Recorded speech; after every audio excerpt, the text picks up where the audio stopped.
내가 잘하면 상 주시는 분이라고 자연스럽게 생각할 수 있죠. 그래서 복 받으려면 그에 걸맞는 자격을 갖춰야 된다고 생각하고, 그렇게 얻은 복은 더 이상 은혜가 아니라 됐다고 사례라고 생각할 수 있어요. 내가 하나님께 빚진 게 아니에요. 하나님이 나에게 빚진 거예요. 그렇게 내가 받은 복은 은혜가 아니라 월급이 될 수 있는 거죠. 그렇게 감사할 수 없어요. 봉사했더니, 예배 잘 드렸더니, 헌금했더니, 그렇게 전도대도 나오고 선교도 가고 제자훈련도 받고 사역훈련도 받고 온갖 양을 다 했더니 직분도 주시고 자식도 잘 되게 하신 거예요. 내가 자식받은 거예요? 하나님께서 시키신 거 충실하게 순종해서 하는 거예요. 심지어 이전에 지은 죄는 내가 열심히 눈물 다 흘려가며 다 회개했기 때문에 천국 갈 수 있는 거라 생각하는 거죠. 그러면 더 이상 내가 받은 구원은 은혜가 아니라, 그렇게 신앙생활이 아니라 회사 생활하는 거예요. 하나님을 빚지게 만들어 내가 원하는 것을 얻어내는 비즈니스 하는 거죠. 이렇게 은혜가 사라지는 첫 번째 문제가 있어요. 그리고 두 번째 문제는요, 두려움에 지배당하는 삶을 살게 돼요. 하나님과 함께 한다고 생각하는데 하나님께 물려 살아요. 혼날까요? 책망받을까요? 벌받을까요? 그 두려움 가운데 신앙생활을 하는 거죠. 그래서 순종하며 살아가는 그 순종의 동기가 무엇이냐면 두려움이 되는 거예요. 그 당시 바리새인들이 어떻게 율법을 지키기 시작했다고요? 이전과 같이 멸망받지 않으려, 이전과 같이 그 땅에서 쫓겨나지 않으려, 포로로 끌려가는 수치와 모욕을 받지 않으려, 그 트라우마가 있었어요. 그래서 다시는 그러면 안 되겠다라고 해서 그 율법을 지켰던 거예요. 당시 유대인들은 로마 식민 생활을 하며 여전히 이 역사의 현장 가운데 살고 있었죠. 우리가 잘못해서 지금 심판받고 있는 것이다, 여기서 회복하려면 우리가 다시 잘해야 한다라고 하는 강박을 갖고 있었다고요. 다시는 그 치욕을, 그 부끄러운 고통을 당하지 않기 위해서 뭐 하는 거예요? 순종하는 거예요. 순종의 동기는 두려움이에요. 그래서 하나도 빗나가면 안 돼요. 강박적이고 편집신적인 모습을 띠게 되는 거죠. 굉장히 엄격해지고 굉장히 신경질적으로 반응하게 되는 거예요. 이게 두 번째 문제예요. 세 번째 문제는요, 그렇게 기쁨이 사라집니다.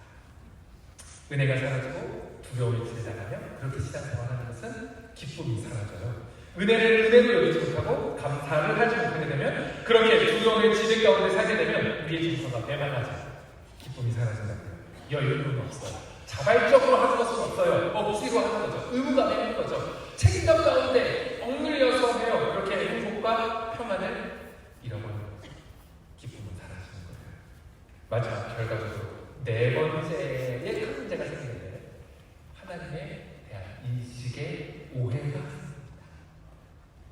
이렇게 신앙생활하는 사람, 이렇게 종교생활하는 사람, 신앙생활이 아니라 회사생활하는 사람, 비즈니스적으로 하나님과 관계 맺는 사람, 하나님을 뭐라고 생각할까요? 하나님에 대한 감정이 어떻게 될까요? 여러분, 이렇게 하나님을 오해하기 시작한다면, 하나님을 나에 대해서 이렇게 관계하시는 분이시다라고 오해하며 인식하기 시작한다면 절대로 이 개념은 우리가 순종할 수 없습니다. 두려움 가운데 다른 모든 것을, 바리새인들 613개 이렇게 세분화했다고 했잖아요. 613개 다 지킬 수 있겠지만 가장 중요한 한 가지, 이 개념은 지키지 못하게 됩니다.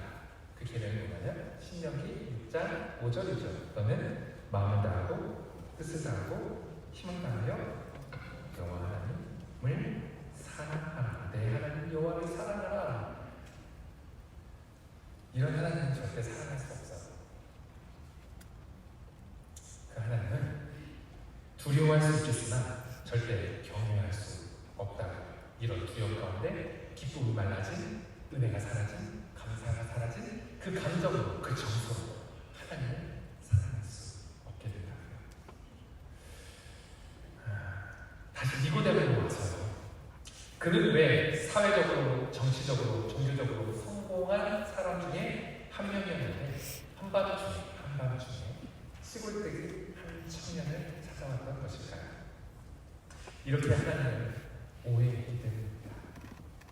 그렇게 기쁨이 없고 두려움 가운데 의무감 가운데서 신앙생활, 아니 종교생활, 아니 비즈니스 생활을 하고 있었기 때문에 영적인 목마름을 채울 수 없었던 겁니다. 하나님을 알긴 알았지만 하나님과 동행하진 않았습니다. 하나님을 인식하고 있었지만 하나님과 제대로 관계 맺지 않았습니다. 그러니까 자연스럽게 그의 영적인 한계를 채울 수 없었던 거죠.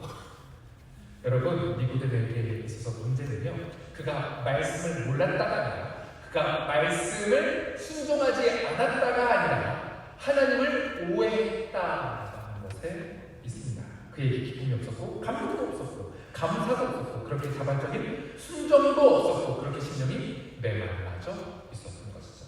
자, 그러면 여기서 우리가 한 가지 더 짚고 넘어가야 할 것이 있는데요. 니고데모는 왜 그렇게 하나님을 오해했던 것일까요? 예수님도 그런 니고데모에게 이렇게 말씀하셨잖아요. 요한복음 3장 10절에 이렇게 말씀하셨어요. 예수께서 그에게 대답하여 이르시되 너는 이스라엘의 선생으로서 이러한 것을 알지 못하느냐?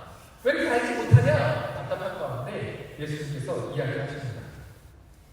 니고데모는요, 하나님의 말씀을 대함에 있어서 그 말씀은 심판받지 않기 위한 삶의 행동 규범으로 보았지 그 말씀을 인격이신 하나님을 아는 것으로 사용하지 못했기 때문에 그랬습니다. 그래서 말씀을 심판받지 않기 위해서 즉 두려움과 불안함 가운데서만 말씀을 보았어요. 그런 렌즈로서만 성경을 읽게 되었다. 그래서 인격이신 하나님을 만나지 못했고 그 하나님에 대해서 오해하고 있었던 거죠. 여러분, 우리가 성경을 읽는데요, 성경을 잘 읽어야 합니다. 눈을 부릅뜨고 정신을 바짝 차리고 읽어야 합니다. 근데 그것으로도 부족해요. 우리에게 중요한 관점이 있어야 합니다. 말씀을 보면서 내가 어떻게 살아야 할 것인가, 그것만 우리가 생각한다면, 행동 규범으로서만 우리가 말씀을 대한다면, 인격이신 하나님을 만나지 못한다면 니고데모와 같이 병든 신앙생활을 하고 있지만 영적인 목마름을 여전히 가진 사람으로서 살아갈 수 있는 겁니다. 성경은요, 헌법책 아니죠. 그저 생활 규범책 아니에요. 안 지키면 큰일 나는 그런 법책이 아니라고요. 성경은 그렇게 있는 게 아니에요. 성경을 통해 무엇을 하고 무엇을 하지 않고 그것을 다루고 그것을 구분하는 것이 중요한 것이 아니라 성경을 통해 있는 하나님을 만나야 하는 겁니다. 그거 하자고 우리가 리딩 지저스, 성경 통독이라 하지 않고 리딩 지저스라고 얘기하는 거죠. 한 가지 예를 들어볼까요? 시편 1편 그리고 2편. 1편 1절 2절이죠. 복 있는 사람은 아비의 길을 따르지 아니하며 죄인들의 길에 서지 아니하며 오만한 자의 자리에 앉지 아니하고 오직 여호와의 율법을 구하여 순호하여 주야로 그 율법을 주야로 묵상합니다. 헌법책이라고 생각하면, 주범책이라고 생각하면 그 율법책을 즐거워하여 묵상하는 것이 불가능합니다.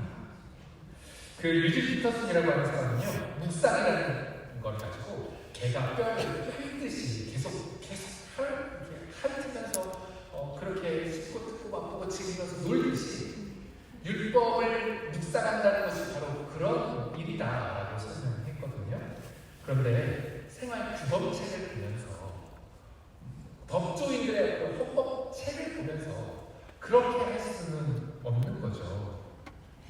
그런데 그 법들을 묵상하라고 하는 것은 무슨 의미가 되는 건가요? 그 율법을 즐거워할 수 있다는 것은 무엇을 의미하는 건가요? 그 법을 주신 하나님의 마음과 뜻을 헤아려 가는 거예요. 거기서 하나님의 마음을 발견하고 찾고 알아내고, 거기서 하나님의 위대하심, 하나님의 아름다우심, 그분의 거룩하심을 발견하게 되는 거죠. 그래서 율법을 즐거워한다는 것은 그것을 통해 만날 수 있는 인격신 하나님을 즐거워한다라고 하는 말입니다. 우리가 이렇게 성경을 읽을 때야 말씀을 재밌게 즐겁게 묵상할 수 있는 거죠. 바리새인들은, 그리고 여기 나오는 니고데모는 이것이 문제였는지 모르겠습니다. 말씀 중에서 하나님을 만날 생각까지 나지 못했던 것 같아요. 그저 심판받지 않기 위해 철저한 행동 규범으로서 살았던 것이죠. 그래서 말씀으로 하나님의 마음을 헤아려 생각하지 않고 기계적인 종교 행동을 했던 거고요. 하나님과 교제하는 인격적인 신앙생활은 갖지 못했던 겁니다. 그렇게 율법 가운데 드러나는 하나님을 만나지 못했고 하나님을 오해하지 못했고 율법, 말씀 가운데, 구약의 말씀 가운데 그들이 파고파고했던 그 말씀 가운데 이 땅에 오신 하나님의 아들 메시아를 찾지 못했던 거죠. 그에게 예수님은 특효약을 처방해 주십니다. 그 말씀이 뭐라고요? 요한복음 3장 16절입니다. 이것을 기억하면서 다시 한 번 더 암송해 볼까요? 시작. 하나님이 세상을 이처럼 사랑하사 독생자를 주셨으니 이는 그를 믿는 자마다 멸망하지 않고 영생을 얻게 하려 하심이라.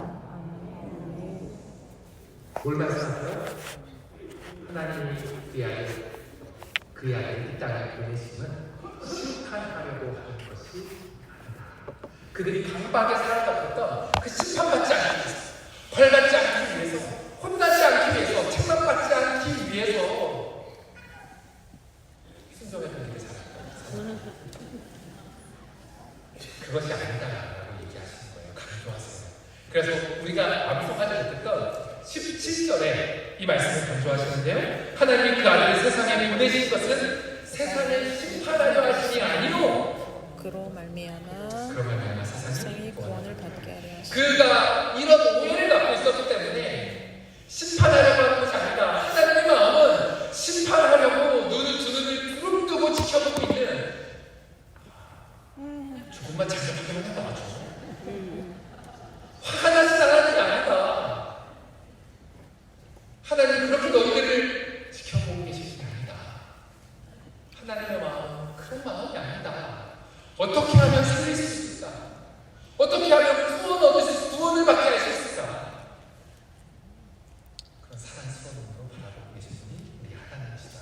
그래서 하나님은 세상을 이처럼 사랑하사 그 이야기를 하고 계신 겁니다. 여러분 혹시 조금이라도 마음에 세상적인 기준과 잣대로 내가 조금이라도 잘못하면 하나님 좀 혼나지 않을까? 혹은 내가 과거에 했던 그 과거의 잘못으로 사단이 나에게 가져다주는 그 정죄함 가운데 그 불안함, 두려움을 갖고 계신 분들이 있다면 이 말씀을 꼭 기억하셨으면 좋겠습니다. 하나님은 우리를 심판하려고 안달나신 분이 아닙니다. 하나님은 우리를 혼내려고 두 눈을 부릅뜨고 계신 분이 아니십니다. 하나님은 우리를 심판하시려고 어디 한번 걸리기만 해봐라 하시는 분이 아니십니다. 하나님은 우리를 어떻게 하면 살릴까 고민하시는 분이십니다.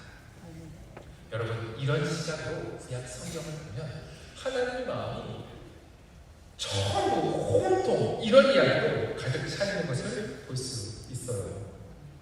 잘못 보면 심판의 하나님으로 볼 수 있지만 제대로 보면 구원의 하나님이 계속 보입니다. 중요한 그 대표적인 말씀이 에스겔서 33장 11절이죠. 제가 읽어볼게요. 너는 그들에게 말하라. 주 여호와의 말씀입니다. 나의 삶을 두고 맹세하노니 나는 악인이 죽는 것을 기뻐하지 않는다. 악인이 그의 길에서 돌이켜 떠나 사는 것을 기뻐하노라. 이스라엘 족속아 돌이키라. 너희 악한 길에서 떠나라. 어찌 죽고자 하느냐. 하나님은 심판을 이야기하셨지만 돌이키라 이야기를 하십니다. 하나님이 심판하시나 어떻게 하면 살릴 수 있을까라고 고민하시는 장면은 창세기 10장에서 굉장히 도드라지게 나타나죠. 소돔과 고모라의 심판을 앞둔 심판을 소돔과 고모라를 어떻게 심판하세요? 불과 유황을 비같이 내리면서 엎으시는 장면이 있습니다. 하나님의 진노가 하나님의 심판이 완전히 폭삭 임하게 되는 장면이 소돔과 고모라죠. 근데 그 심판을 앞두고 한 사람을 찾아가세요. 누구예요? 아브라함을 찾아가셨죠. 훗날 나의 친구다라고 말씀하셨던 아브라함입니다. 그에게 찾아가셔서 심판 예고를 하십니다. 소돔과 고모라 내가 가만히 있지 않을 거야 라고 얘기하세요. 그때 당시 아브라함이 위기감을 느꼈어요. 화들짝 놀라서 하나님을 말리죠. 하나님 안 됩니다. 그래서 하나님을 설득하기 위해서 고안해냈어요. 굉장히 설득력 있는 얘기를 고안해냈어요. 뭐라고 해요? 그 땅에 50명이 있어도 그 땅과 또 멸하시겠습니까? 작전이 통했어요. 하나님을 향한 흥정 내고 통했단 말이죠. 아니, 그러자 아브라함이 또 용기를 내서 40명이요? 아니, 40명이요? 아니. 계속 하나님이 내고에 응해 주시자 용기를 내서 5명씩이 아니라 10명씩 깎기 시작해요. 그렇게 30명은 20명. 하나님 한 번만 저렇게 할게요. 10명은요. 하나님은요 그 모든 행정을 허용하시죠. 아브라함은 떨리는 심정으로 조심스럽게 얘기했지만 하나님은 굉장히 쿨하게 한결같이 괜찮다라고 하십니다. 이 대화 가운데서 우리는 무엇을 느껴야 할까요?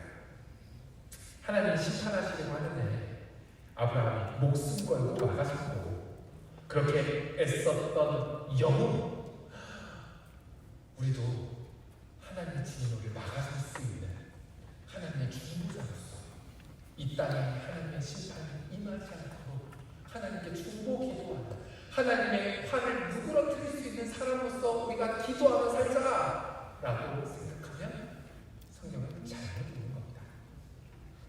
이걸 통해서 우리는 뭘 알 수 있어야 돼요? 심판을 안타까워하시는 하나님을 발견할 수 있어야 합니다. 하나님은요 당신의 답답함과 슬픔을 지금 아브라함에게 공유하고 계신 겁니다. 아브라함은 말도 안 되는 내고에 응답하시는 하나님을 보며 아브라함은 하나님의 마음을 깨달았던 겁니다. 어떻게 해요?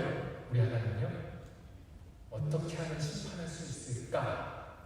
이렇게 화가 단단히 나신 하나님이 아니라 어떻게 해서든 살리고 싶은 하나님.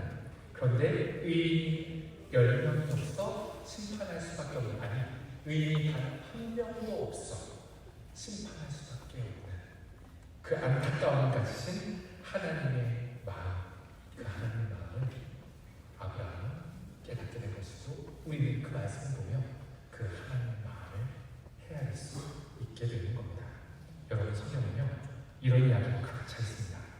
그리고 그 아브라함은 의인 하나도 없어 멸망당하는 것을 막지 못했지만 그렇게 멸망당하는 것을 지켜봐야만 했지만 예수님께서는요 심판과 멸망받을 수밖에 없는 소돔과 고모라보다 더 음란하고 더 죄악이 가득한 이 땅 가운데 오셔서 자신이 직접 단 한 명의 의인이 되어주셔서 우리가 받을 심판과 멸망을 그의 온몸으로 받아내시고 막아내셔서 우리로 하여금 살게 하신 완전한 중보자, 완전한 아브라함이 되어 주셨습니다.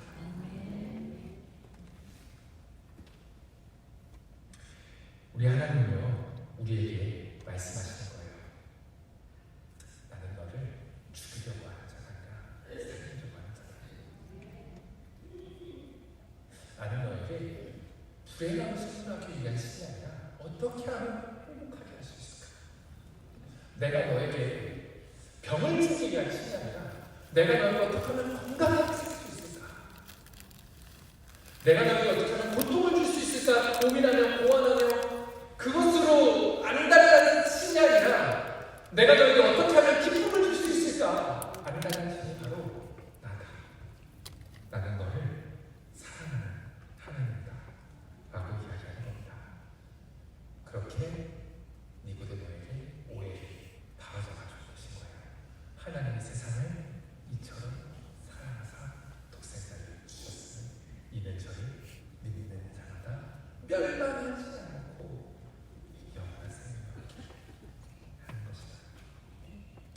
여러분, 이 사실을 믿을 수 있으면 축복합니다. 여러분들이 하나님은 이런 분이십니다. 복을 주시기 위하여서, 기쁨을 주시기 위하여서 안달하신 분이 우리 주님이십니다. 그래서 그로 이 땅까지 내려오시는 수고로움을 감당하셨습니다.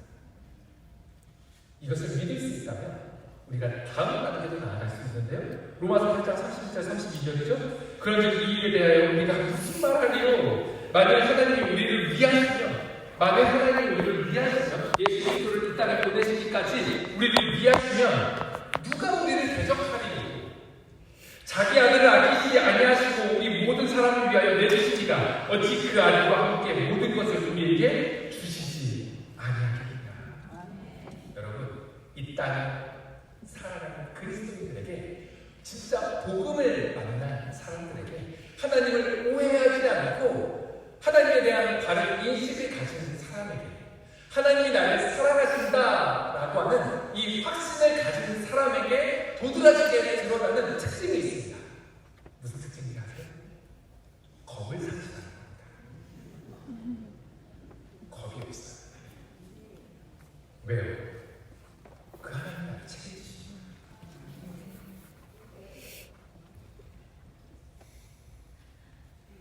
여러분, 그 사랑 가운데 이 땅을 거침없이 살아가실 수 있게 축복합니다. 이 땅에서 주눅 들지 않고 살아가실 수 있게 축복합니다. 이 땅에서 쫄지 않고 살아가실 수 있게 축복합니다. 나를 창조하시고 나의 몸과 영혼을 다 책임지시는 그분이 나를 사랑하신다라고 말씀하셨고, 그 사랑의 확증으로 그의 아들을 보여주시기까지 우리에게 징표, 언약을 허락하셨다면 우리에게는 두려울 것이 전혀 없습니다. 심지어 우리가 언젠가는 당면할 수도 있는 그 죽음도 우리 가운데는 거칠 것이 되지 않습니다. 그렇게 용기 있게 이 땅을 살아가실 수 있기를 축복합니다. 결론입니다. 우리의 신앙생활에 순종의 동기는 무엇이어야 할까요? 우리의 순종의 동기는 무엇이어야 할까요? 요한복음, 이 말씀에 있는 요한복음의 15장에서 저는 그 동기를 찾습니다. 15장 9절, 10절, 11절인데요. 잘 들어보세요. 아버지께서 나를 사랑하신 것 같이 나도 너희를 사랑하였으니 나의 사랑 안에 거하라. 내가 아버지의 계명을 지켜 그의 사랑 안에 거하는 것 같이 너희도 내 계명을 지키면 내 사랑 안에 거하리라. 자, 계명을 지켜야 돼요? 안 돼요? 지켜야 돼요. 근데 그 지키는 것이 뭐예요? 그분의 사랑 안에 거하는 것이에요. 이것에 대한 조금 더 해설이 바로 이렇게 나오는데요. 들어보세요. 내가 이것을 너희에게 이름을 내 기쁨이 너희 안에 있어 너희 기쁨을 충만하게 하려 합니다. 다시 한번, 너무 중요한 말씀인데요. 내가 이것을 너희에게 이름을 다시 한번 생각해 볼까요? 이것을 너희에게 이름을, 이게 무슨 말이었어요?